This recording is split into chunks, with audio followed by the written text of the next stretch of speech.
Hello friends, মাই veg ফুডে আপনাদের সবাইকে স্বাগত। আজকের আমার নিরামিষ রান্নার রেসিপিতে আছে ভেন্ডি দিয়ে তৈরি দারুণ একটি রেসিপি। চলুন দেখা যাক আজকের রেসিপি। যারা ভেন্ডি খেতে পছন্দ করেন না তারাও আজকের রেসিপি অবশ্যই একবার বাড়িতে এইভাবে বানিয়ে দেখুন। এখানে নিয়েছি 250 গ্রাম ভেন্ডি, এরকম টুকরো করে কেটে নিয়েছি।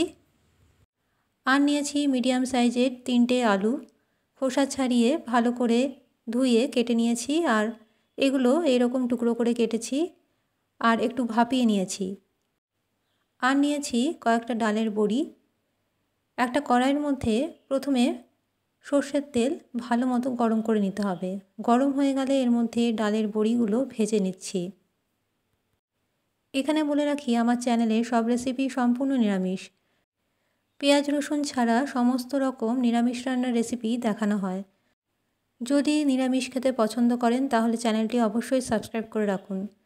বড়ি ভাজা হয়ে গেলে ওর মধ্যেই দিয়ে দিচ্ছি কেটে রাখা ঢ্যাঁড়স বা ভেন্ডি দিয়ে ভালো মতো নেড়েচেড়ে নিচ্ছি। গ্যাসের ফ্লেম মিডিয়ামে রেখে ভেন্ডি 1 মিনিটের মতো ভেজে নিতে হবে। ভেন্ডিগুলো ঠিক এই রকম হালকা ভাজা হয়ে গেলে এর মধ্যে দিয়ে দেবো কেটে রাখা আলু আর ভাপিয়ে রাখা আলু। আলুগুলো আগের থেকেই ভাপানো ছিল, তাই এগুলো সেদ্ধ হতে বেশি সময় লাগবে না আর ভাজতেও বেশি সময় লাগবে না। আলু দিয়ে ভেন্ডির সাথে ভালো মতো মিক্স করে আর একটু ভেজে নেব। এর মধ্যে দিয়ে দেবো কিছু মশলা। তার আগে দিয়ে দিচ্ছি কয়েকটা চেরা কাঁচা লঙ্কা। ঝালের আন্দাজটা আপনাদের স্বাদ অনুযায়ী দেবেন।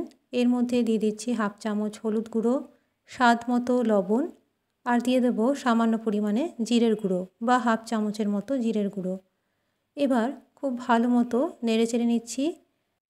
গ্যাসের ফ্লেম লো টু মিডিয়ামে রেখে মশলার সাথে ভেন্ডি আর আলু ভালো মতো ভেজে নিতে হবে।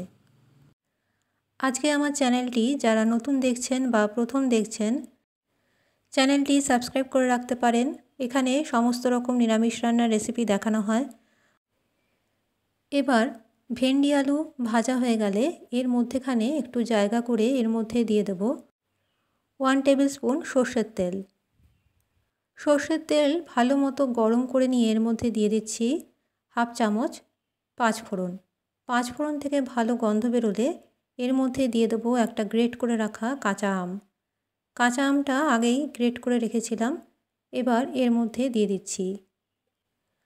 কাঁচা আম দিয়ে খুব ভালো মতো নেড়েচেড়ে নিতে হবে যাতে কাঁচা আম, আলু, ভেন্ডি সব কিছুর সাথেই ভালো মতো মিক্স হয়ে যায় আর একটু ভাজা ভাজা হয়ে যায়। দেখুন, ঠিক এই রকমভাবে নেড়ে যেতে হবে প্রায় 1 মিনিটের মতো। এখানে একটা কথা বলে রাখি, আলুটা আগের থেকেই সেদ্ধ করে রাখলে ভালো হয়, কারণ কাঁচা আম দিলে কিন্তু আলু সেদ্ধ হতে চায় না। আলু সেদ্ধ হতে খুব বেশি সময় লাগে, তাই কাঁচা আমটা দেওয়ার আগে আলুটা সেদ্ধ করে নিতে হবে। তাই আমি আলুটা ভাপিয়ে নিয়েছিলাম। মশলার সাথে ভালো মতো আলু আর ভেন্ডি কষানো হয়ে গেলে এর মধ্যে দিয়ে দিলাম কিছুটা পরিমাণ জল। জল দিয়ে এবার একটা ঢাকা দিয়ে ঢেকে রাখছি প্রায় 5 মিনিটের মতো। 5 মিনিট পর ঢাকাটা সরালাম। এবার একটু নেড়ে চেড়ে দেব। যারা ভেন্ডি পছন্দ করেন না বা ভেন্ডি একদমই খেতে চান না, তাদের উদ্দেশ্যে বলি, আজকের রেসিপি অবশ্যই একবার বাড়িতে বানিয়ে দেখুন। দারুণ স্বাদের এই রেসিপি। এর মধ্যে দিয়ে দিলাম সামান্য পরিমাণে চিনি দিয়ে আবারও নেড়ে চেড়ে দিচ্ছি। এবার সব শেষে এর উপর থেকে দিয়ে দিতে হবে 1/2 চামচ ভাজা জিরের গুঁড়ো। ভাজা জিরের গুঁড়ো দিয়ে ভালো মতো নেড়ে চেড়ে গ্যাসের ওভেন অফ করে একটা ঢাকা দিয়ে ঢেকে রাখছি 2 মিনিটের জন্য। তৈরি হয়ে গেল আলু ভেন্ডির রেসিপি। আজকের রেসিপি ভাতের সাথে হোক বা রুটির সাথে হোক ভীষণই ভালো লাগে খেতে। অবশ্যই এইভাবে বাড়িতে একবার বানিয়ে দেখুন। ভালো লাগলে অবশ্যই একটা লাইক করবেন, শেয়ার করতে ভুলবেন না। আর রেসিপি যদি পছন্দ হয় চ্যানেলটি সাবস্ক্রাইব করে রাখুন, কারণ আমার চ্যানেলের সব রেসিপি সম্পূর্ণ নিরামিষ। আমার ফেসবুক পেজ মাই ভেজ ফুড ফলো করতে ভুলবেন না। আজকের মতো আমার রেসিপি তাহলে এখানেই শেষ করলাম। আবারও চলে আসবো নিরামিষ রান্নার রেসিপি নিয়ে। ভালো থাকবেন, সুস্থ থাকবেন। নমস্কার।